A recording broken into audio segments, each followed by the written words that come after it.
today's show is brought to you by True Classic Tees. In fact, I'm rocking one. Hello. You see this like stretchy? It's like super stretchy, right? Yeah, Looks nice. It feels super comfy. I know Deke can attest to this as well. But no, we definitely like True Classic Tees because of their ability to create nice cotton material, man, where it's stretchy, it's going to give you that athletic feel, but at the same time, give you a little bit more, cushion in the midsection for everybody that is not down with that, hard body workout plan. But the thing that we do like, number one, is the fact they rock with us. But number two, the fact that they got a promo code, and that promo code is MOST. You use that, you get your 25% off of your purchase at trueclassictees.com. So definitely want to show some support for them, and we appreciate them for rocking with us. So, like I said, once again, shout out to True Classic Tees, bringing you today's show. Christian Momentum says, can we sweep the Ravens? Hashtag 6 more games. Hey, man, as long as we protect the ball, we'll be in every game we want to be. We got to protect the ball. And, I mean, it reflects that, right? These past 3 games, think about how they've all went. Think about how competitive they've been. But it's largely because we've been protecting the ball. We're not giving things away.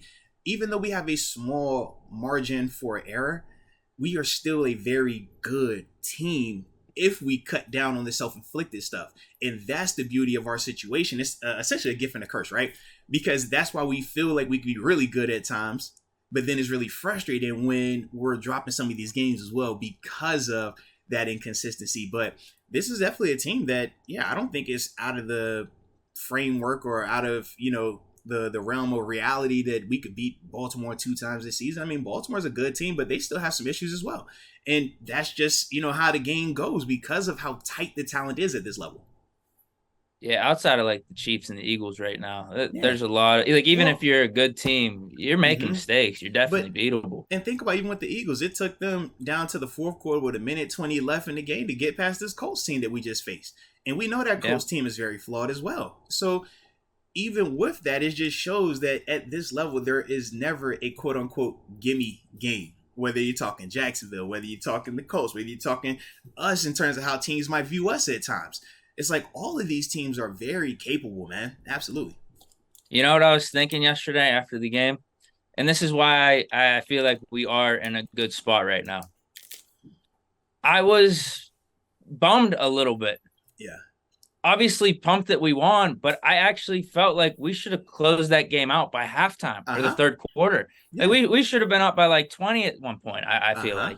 But we gradually let the Colts back in it. But if we could be making these mistakes and you still feel a little bit disappointed, but still catch dubs, and I feel like that means you're in a better spot because just however many weeks ago, these type of games were losses. Yeah, absolutely. We are in a better spot. And we've grown a little bit in the first half, man. At least. Yeah. No, 100% we've grown. And this is why I keep talking about this offense growing and Matt Canada growing, because we know the defense, and we'll get to them in a little while.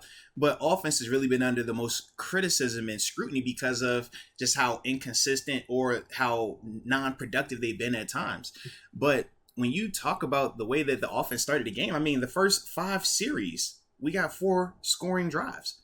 Touchdown, 3 field goals off of that. Now, my issue is the amount of times we had to settle for field goals.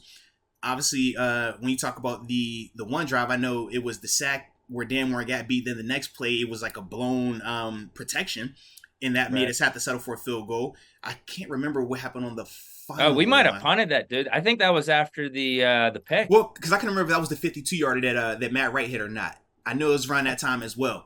So yeah, but once again though, it was just like, man, the amount of times where we had to settle for field goals, we want to get better there. And that's where we're talking about execution being better and the consistency being better.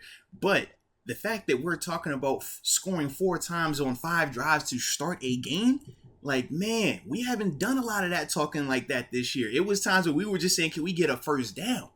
So to see that was very promising. And then to see, okay, we had a lull in the third quarter, and that is definitely something that falls back to me on execution and this coaching staff. But what did they do in the fourth quarter? They were able to make the necessary adjustments, lead the drive that we needed to have, and ultimately get the touchdown and the 2-point conversion. Yeah, this is definitely improvement. This is huge growth, and this is why we should be believing in them.